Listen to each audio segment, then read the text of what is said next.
जय हिंद। राकेश के लेक्चर में आपका स्वागत है। आज हम लोग बीएनएस की धारा 3 को ध्यान से देखेंगे।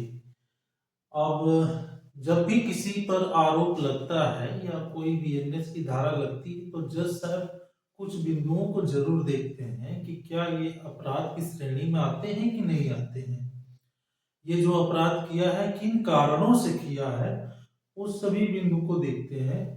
वो बिंदु आपके सामने दिखाई दे रहा होगा, 1 से 9 तक है। लेकिन ये है क्या? बीएनएस की धारा 3(1) ये है, इसका मतलब समान अपवादों के अधीन।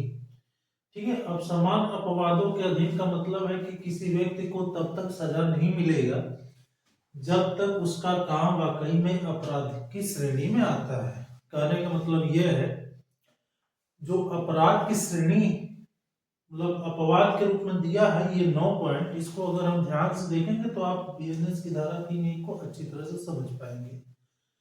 अगर कोई आत्मरक्षा में अपराध करता है, ध्यान से सुनिए, अपराध चाहे जो भी हो, मर्डर भी हो सकता है, चोरी भी हो सकता है, कुछ भी अपराध हो सकता है, ठीक है। लेकिन एक ध्यान रखिएगा, रेप नहीं है ये। आत्मसम्मान या पागल हो, मजबूरी या सहमति, दुर्घटना, ये सब जितने भी पॉइंट है ये अपराध माना जाएगा वहां पर, अगर कोई व्यक्ति ये घिनौना काम करता है तो। ठीक है। उसके अलावा जो है अपराध कि आत्मरक्षा में, आत्मरक्षा क्या है, सबका एक एक उदाहरण हम देखेंगे। आत्मरक्षा का मतलब है कि कोई व्यक्ति अगर अपनी आत्मरक्षा के लिए, सेल्फ डिफेंस के लिए, ठीक है, कोई अपराध करता है तो वो अपराध की श्रेणी में नहीं होगा। इसका मतलब ये है। लेकिन आपको साबित करना पड़ेगा कि आपने ये सेल्फ डिफेंस में ये अपराध किया था या ये कार्रवाई किया था। ये जज साहब के सामने आपको आपको ये मतलब क्लियर करना पड़ेगा, ये अपने आप को बचाव के रूप में साबित करना पड़ेगा कि आपने आत्मरक्षा के रूप में ये काम किया है। अब जैसे आत्मरक्षा का मतलब होता है, मान लेते हैं मोहन नाम का एक व्यक्ति है, ठीक है, और वो गया है बाजार, बाजार गया है, बाजार गया तो वहीं पर मोहन के पास एक चाकू लेकर व्यक्ति पहुंचता है और चाकू सटा कर बोलता है कि तुम मुझे जो भी है वो सब दे दो। अब मोहन क्या करता, धक्का दे देता है, उस व्यक्ति को धक्का देता है, उसको चोट लग जाता है। तो यहाँ पर मोहन पर कोई कार्रवाई नहीं होगी क्योंकि ये सेल्फ डिफेंस में, अपनी आत्मरक्षा में, ठीक है, ये काम किया। ठीक है। अब आत्मरक्षा की और भी कुछ कहानी है, शर्त है, उसको ध्यान से समझे। आत्मरक्षा का मतलब ये नहीं है कि कोई आपको थप्पड़ से मारने आए, आप उस पर बंदूक मार दें, बंदूक से गोली चला दें। आप कोई गाली दे दे तो आप उसको गोली मार दें या उसको डंडे से पीट दे। ये जो सेल्फ डिफेंस है वो बराबर, आघात के लिए बराबर होना चाहिए। अब यहां पर ध्यान से समझिए, मोहन के सामने जो गया था व्यक्ति चाकू लेके, इसके पास हथियार था। अगर मान लो मोहन के पास बंदूक होता तो क्या इस व्यक्ति को गोली मार सकता था? इसका जवाब है हाँ, मार सकता है। क्यों? क्योंकि इसके पास चाकू था। अच्छा, गोली मारने के लिए भी कोई तरीका देखना पड़ेगा आपको। वहां भी एक शर्त है कि अगर मोहन को लगता है कि नहीं, अगर मैं इसको गोली नहीं मारूंगा तो ये मुझे वास्तव में मार देगा, या मुझे कोई गोली नहीं मारूंगा तो मेरे पास कोई और रास्ता नहीं है भागने के लिए, है ना। कुछ परिस्थिति वहां देखना पड़ेगा। इस आधार पर आत्मरक्षा माना जाएगा मोहन के नजरिए में कि मोहन जो है अपराध नहीं है, अपराधी नहीं है। अगर मोहन ये चाकू नहीं लिया है, हमला नहीं कर रहा है, जेब में रखा है, अगर मोहन के पास जाता है और वो चाकू दिखाकर जेब में रख कर मांगता है और मोहन उसको गोली मार देता है, तो यह मोहन अपराधी होगा, तब वो आत्मरक्षा की श्रेणी में नहीं आएगा। ये ध्यान रखिए, ठीक है।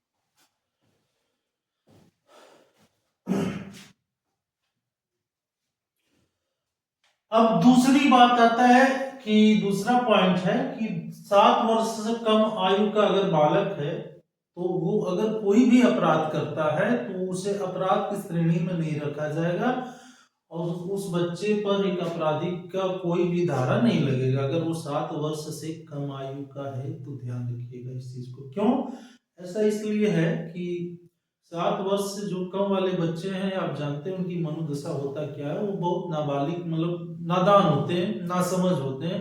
वो क्या करते हैं क्या नहीं करते हैं उनको कुछ समझ में नहीं आता कि इससे हमारा नुकसान होगा कि इससे हमारा फायदा होगा ना। अब जैसे कोई बच्चा खेत पूरा फसल लहरा रहा है, गेहूं का फसा पक्का मतलब जो फसल है गेहूं का पका हुआ फसल है। अब कोई बच्चा 7 साल से कम का नादान बच्चा और माचिस मार दे और पूरा गेहूं जल जाए, एक दो गांव का नहीं कई गांव का अगर गेहूं जल जाए, अगर कोई ये कहे कि नहीं ये बच्चा अपराधी है इस पर कोई कानूनी कार्रवाई किया जाएगा तो ये नहीं होगा क्योंकि वो बच्चा 7 वर्ष से कम आयु का है तो उस पर कोई अपराध नहीं किया है। ये ध्यान रखिए, वो नासमझी में यानी नादानी में वो काम किया है। फिर जज साहब तीसरा पॉइंट देखते हैं कि वो पागल है कि नहीं है, यानी उसकी मानसिक स्थिति ठीक है कि नहीं है। अगर कोई व्यक्ति पागल है, मानसिक रूप से बीमार है तो वो अपराध की श्रेणी में नहीं आएगा, ये चीज ध्यान रखिएगा। अगर उसके अब जैसे समझिएगा मोहन है मानसिक रूप से रोगी, अब वो गांव में जा रहा था और किसी ने उससे कुछ कहा और उसको समझ में कुछ आया नहीं और वो डंडे से एक डंडा सर पर पीट दिया उसके। तो अब मोहन चूंकि मानसिक रूप से बीमार है तो उस पर कोई भी धारा लगेगा नहीं क्योंकि वो पागल है। तो उसके द्वारा किया गया अपराध अपराध की श्रेणी में नहीं आएगा, अगर आता तो सजा होता। ठीक है। चौथा, मजबूरी में हो या आवश्यकता में हो, अगर कोई आपके ऊपर प्रेशर बनाकर कोई क्राइम करवा रहा है, अपराध करवा रहा है, तो ये आपको साबित करना पड़ेगा कि ये हमको दबाव में ये काम करवाया गया है, तब आप अपराध की श्रेणी में नहीं आएंगे। ठीक है। अब जैसे कोई ब्लैकमेल करता है या ये कहता है कि हम तुम्हारे बच्चों को किडनैप किए हैं, तुम वहां से ये फलाना चीज चोरी करके लेकर आओ या फाइल चुराओ, कुछ ऐसे कहानी बनता है। तो अगर इस तरह से वो कोई अपराध कराता है तो वो अपराध की श्रेणी में नहीं आएगा, ये चीज ध्यान रखिएगा। दूसरा है आवश्यकता। आवश्यकता का मतलब इसी में है, समझिए मान लो गांव में आग लग गई है, पड़ोसी है मोहन ही है, मोहन का ही एग्जाम्पल लेके चलेंगे। मोहन के घर में आग लगा है और वो आग फैले ना, तो उसके लिए जो मोहन का फेंसिंग है, बाउंड्री है, उस बाउंड्री को गिरा दिया गया या उसके घर को बुलडोजर से पूरा खनवा बुनवा दिया गया कि आग आगे न बढ़े। तो ये काम अगर कोई दूसरा जो भी किया होगा तो वो अपराधी नहीं होगा क्योंकि उसकी आवश्यकता था। अगर वो ऐसा काम नहीं करता, उसके फेंसिंग को खनवाता नहीं या गिरवाता नहीं, तो ये आग आगे बढ़ता गांव में पूरा फैल जाता। ठीक है। अब जैसे कोई खेत में आग लगा है, गेहूं की फसल में आग लगा है और कोई गया, किसी का गेहूं खड़ा है अभी और वो ट्रैक्टर लेके पूरा जोत दिया, तो जोतने का कारण क्या था कि अब वो आगे जाए ना आग। ठीक है। आग वहीं तक बस सीमित हो जाए। अब ये आवश्यकता है, तो आवश्यकता में किया गया अपराध वो अपराध की श्रेणी में नहीं कहा जाएगा। ठीक है। अब एक है सहमति। सहमति में क्या कोई परमिशन तो देगा नहीं कि नहीं ये अपराध करो, लेकिन एक चीज ध्यान रखिएगा, जब डॉक्टर किसी का ऑपरेशन करता है तो आपसे पर्चे पर साइन करवा लेता है, जो गार्जियन होता है उससे साइन करवा लेता है। वो साइन करवाता है कि मान लीजिए हमसे जो भी काम कर रहे हैं उसमें अगर हम फेल हो गए तो इसका दोषी मैं नहीं रहूंगा। ठीक है, वो तो पहले हो जाता है। लेकिन अगर आप ये सोचो कि आप आपके मान लीजिए किसी रिश्तेदार का ऑपरेशन डॉक्टर ने किया, डॉक्टर ने वो ऑपरेशन सही तरीके से नहीं किया और उनकी मृत्यु हो गई, तो आप ये नहीं कर सकते हो कि डॉक्टर की वजह से हमारे मतलब रिश्तेदार की मृत्यु हुई है। आप डॉक्टर के ऊपर केस नहीं कर सकते, क्योंकि ये डॉक्टर की और आपकी सहमति से ही डॉक्टर ने ऑपरेशन किया है। ठीक है। न्यायिक आदेश, छठवां है आपका न्यायिक आदेश। अब किसी व्यक्ति को फांसी दे दी गई, मालूम मोहन को फांसी जज साहब ने दे दिया है।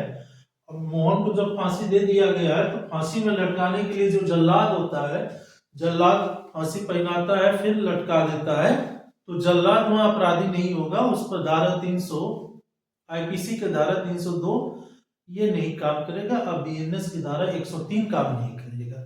ठीक है, पहले आईपीसी में 302 था, आज बीएनएस में 103 हो गया है।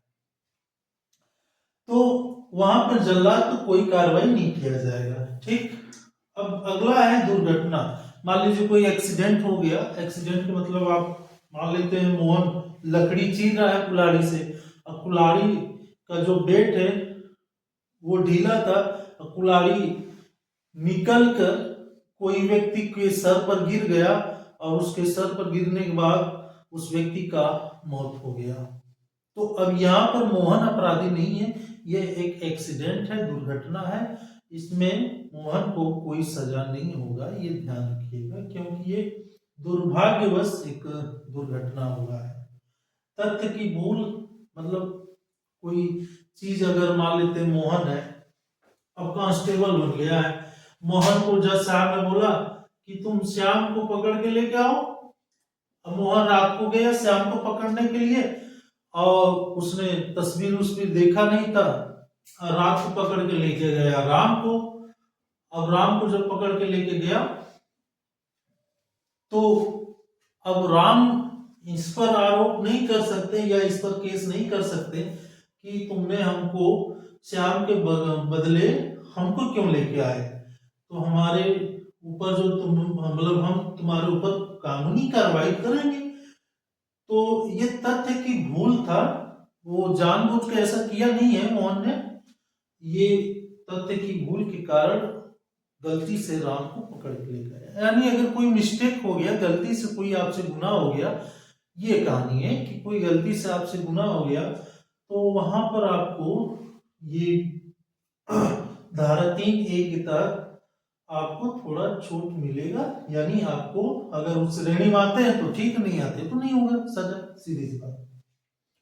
उकसावा, अगर आपको कोई उकसा रहा है कोई घटना करने के लिए, है ना, अगर आपको कोई बाहर से कैटलिस्ट का काम कर रहा है, प्रेरक का काम कर रहा है, अब जैसे होता है दो व्यक्ति झगड़ा कर रहे हैं, खाली कहा सुनी हो रहा है, कहा सुनी हो रहा है, कहा सुनी हो रहा है, और तीसरा व्यक्ति कैटलिस्ट का काम कर रहा है, वो कर रहा है अरे तो की गलिया रहा है, और जो गाली दिया है कि नहीं दिया है वो भी वही है, लेकिन वो क्या हुआ, वो ग्रेसिव हो गया, उत्साह में आ गया और झगड़ा कर लिया और मार कर लिया। तो अगर कोई उकसा रहा है, उकसाए में हुआ किया गया कार्य, ये भी मतलब धारा 3A के तहत आता है, समान अपवाद के अधीन है। ठीक। अब उम्मीद है आप लोग को ये बात पूरी तरह से समझ में आ चुका होगा। ठीक है, 9 तत्वों के बारे में अब बात करते हैं। एक इसी से जुड़ा हुआ केस, इसमें जो व्यक्ति है वो मुख्य किरदार में कमांडर मानेक शाह है। ठीक है,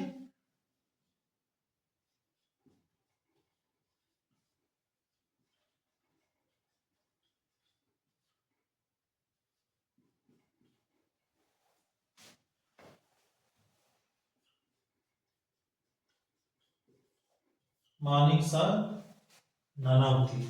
ठीक है, इनकी पत्नी का नाम सिल्विया था। ठीक है, इसको यश से दिखाते हैं जगह के अभाव में। ये पति पत्नी थे और कमांडर मानिक शाह, ये ध्यान रखिएगा, एक प्रतिष्ठित नौसेना अधिकारी थे। सिल्विया से इनका विवाह हुआ और इनके 3 बच्चे थे। 3 बच्चे में एक पुत्री 2 पुत्र थे। ठीक है।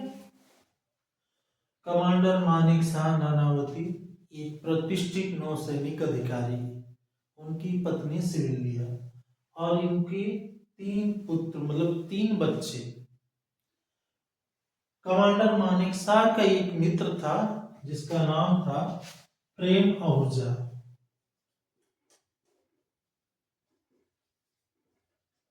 ठीक है। प्रेम आहूजा थोड़ा सा प्ले बॉय था। ठीक है। और प्रेम आहूजा का जो धर्म था वो सिंध था, मतलब ये सिंधी था। और ये मानेक शाह जो थे वो थे पारसी समुदाय से थे, ये सिंधी समुदाय से। अब ये मानेक शाह का मित्र था प्रेम आहूजा। कुछ समय के बाद सिविलिया और प्रेम के बीच में नजदीकियां बढ़ा और इन दोनों के बीच मतलब प्रेम प्रसंग चालू हो गया। और उस समय मानेक शाह समुद्र में जहाज पर थे। जब वो छुट्टी के कुछ लेकर आए तो उनको कुछ भनक लगा। सिविलिया का जो चेहरा था उदास था, मायूस था। उन्होंने पूछा तो वो सब बताई कि ऐसा ऐसी बात है, मैं प्रेम आहूजा से प्यार करती हूँ। और उसके बाद कमांडर मानेक शाह ने पूछा कि क्या तुम मुझसे शादी करोगी? तो वो कुछ नहीं बोली। तो उस समय मानेक साहब कुछ बोले नहीं और वो अपनी पत्नी और बच्चों को लेकर एक सिनेमा घर में गए। वहां जाने के बाद सिनेमा के घर छोड़ने के बाद बच्चों और पत्नी को फिर वापस आते हैं अपने जहाज पर जाते हैं और जहाज पर जाकर बंदूक और 6 गोली लेते हैं और एक लिफाफा में भर कर वो फिर आते हैं प्रेम आहूजा के ऑफिस। वहां पर प्रेम आहूजा उस समय भी नहीं मिलता है, वो लंच में था। लंच का मतलब वो अपने घर गया था लंच करने के लिए। और उसके घर जब जाते हैं मानेक शाह तो वहां पर ये पूछते हैं कि तुम इस तरह से कर रहे हो तो क्या तुम मेरी पत्नी से शादी करोगे कि नहीं करोगे, और उसके बच्चों को अपनाओगे कि नहीं अपनाओगे? प्रेम आहूजा बोलता है मैं इतनी लड़कियों के साथ सोया हूं तो क्या मैं सबसे शादी कर लूं? इसी बात को लेकर मानेक शाह 3 गोली उसके सीने पे मारते हैं। और ध्यान रखिएगा जब ये घटना हो रहा था तो उसी से वो अपने वॉशरूम से निकला था, तौली लपेटा था केवल। उसी समय उनका नौकर आता है, देख लेता है। फिर मानेक साहब तुरंत जाते हैं नजदीक के पुलिस स्टेशन में, अपने आप को सरेंडर करते हैं कि मैंने इस तरह से एक हत्या किया है। केस की कार्रवाई चलता है। उस समय ज्यूरी सिस्टम था। ज्यूरी सिस्टम का मतलब सत्र न्यायाधीश में एक जज होते थे। ठीक है। जज के पैनल में ही ज्यूरी 9 ज्यूरी में जो होते थे सामान्य व्यक्ति रहते थे, 9 ज्यूरी बैठते थे और वकीलों की दलील चलती थी। अब मानेक शाह जो कि पारसी थे, प्रेम आहूजा सिंधी था। दोनों एक समुदाय दूसरे समुदाय के विरोधी हो गया। अब सिंधी चाहते थे कि मानेक शाह को कड़ी से कड़ी सजा मिले और पारसी सोचते थे कि नहीं, मानेक शाह को सही सलामत बचा लिया जाए क्योंकि ये जो काम किया है वो ठीक किया है। और ये ध्यान रखिएगा भारत के अधिकतर जितने भी जनसंख्या के जो भी जानते थे इस केस के बारे में, क्योंकि रोज ये खबर छपती थी और ये छापने का काम पारसी समुदाय का ही अखबार था। और मानेक शाह के बारे में यही देशभक्ति कि ये देशभक्ति के लिए किया गया कार्य है, यही छवि दर्शकों के मतलब आम जनता में पहुंचाया जाता था, जिसके कारण ये आम जनता ये चाहती थी कि मानेक शाह को कोई सजा वजा ना हो। और उसी के अनुरूप ज्यूरी भी भावनाओं में अपना फैसला देती है 8-1 के मुकाबले। यानी 8 लोग कहते हैं कि मानक साहब क्या है, निर्दोष है, और 1 लोग कहते हैं कि नहीं, मानक साहब निर्दोष नहीं है, दोषी है। और किस आधार पे ये दिया गया फैसला था, यहाँ बैठे हुए जज रत्नाकर लाल, इनको कुछ ठीक नहीं लगा, तो ये ज्यूरी, ये जो सत्र न्यायाधीश से ये फैसला सीधा लेके चले जाते हैं हाई कोर्ट में। हाई कोर्ट में दलील होती है। अब वहां पर देखिए दलील क्या क्या हो। बचाव पक्ष के वकील के बारे में सुन लीजिए। वो दलील करता है कि माय लॉर्ड, ऐसा है कि उस समय जब मानक साहब वहां पर पहुंचे थे तो उनका उद्देश्य मारने का नहीं था, और वहां पर यही बात बोला कि तुम हमारे पत्नी को और उसके बच्चे को अपनाओगे, तो उसने ये बोला कि नहीं, हम नहीं अपनाओगे। और इसी में गुस्से में हाथापाई हुआ था, झगड़ा हुआ था। उसी हाथापाई में गलती से बंदूक से गोली चल गया, वो जानबूझकर नहीं मारे थे। और जज साहब ने जब फैसला दिया तो देखिए क्या दिया, 2 चीजों को ध्यान में रख के दिए। पहली चीज, जज साहब ने कहा कि ये उकसावे की कोई घटना नहीं है, ना कि गलती का कोई घटना है, क्योंकि ये समान अपवाद में नहीं आएगा। क्यों नहीं आएगा, उसका तर्क है। जब सिमलिया ने पूरी बात बताई मानक साहब को, अपने पति को, तो उस बताने से लेकर उसे गोली मारने तक 3 घंटा लगा है। बड़े आराम से फौजी ने, मतलब अधिकारी ने, अपनी पत्नी बच्चों को ले जाकर सिनेमा घर में ले गया। फिर वहां से लिफाफा में अपने जहाज से बंदूक और गोली लेके आता है, और वो बंदूक गोली ले जाकर प्रेम ओझा के घर पहुंचता है। तो ये सब इरादा है मारने का ही है। अगर उकसावे की घटना यहाँ पर नहीं है, बात सुना तुरंत गुस्सा हो गया तो तुरंत जाता मारने के लिए, यहाँ 3 घंटा लगा है। और दूसरी बात, ये गलती से भी नहीं हुआ है, क्योंकि अगर हाथापाई हुआ होता तो प्रेम ओझा तावल में था, उसकी तावल बिल्कुल ठीक ठाक बंधी हुई थी। अगर हाथापाई होता तो तावल जरूर छूटता। इस आधार पर कोर्ट के फैसला ने नानावती को उम्र कैद की सजा देती है, लेकिन अच्छे काम के कारण इन्हें 3 साल के बाद ये राज्यपाल से अपना प्रार्थना करते हैं, और 3 साल के बाद इनको रिहा कर दिया जाता है। और उसी के बाद ये ज्यूरी सिस्टम को खत्म कर दिया जाता है, क्योंकि ज्यूरी सिस्टम ने जो फैसला दिया था वो तथ्यों को देखकर नहीं दिया था, कानूनी पेज को देखा नहीं था, ये भावनाओं के आधार पर फैसला दिया था।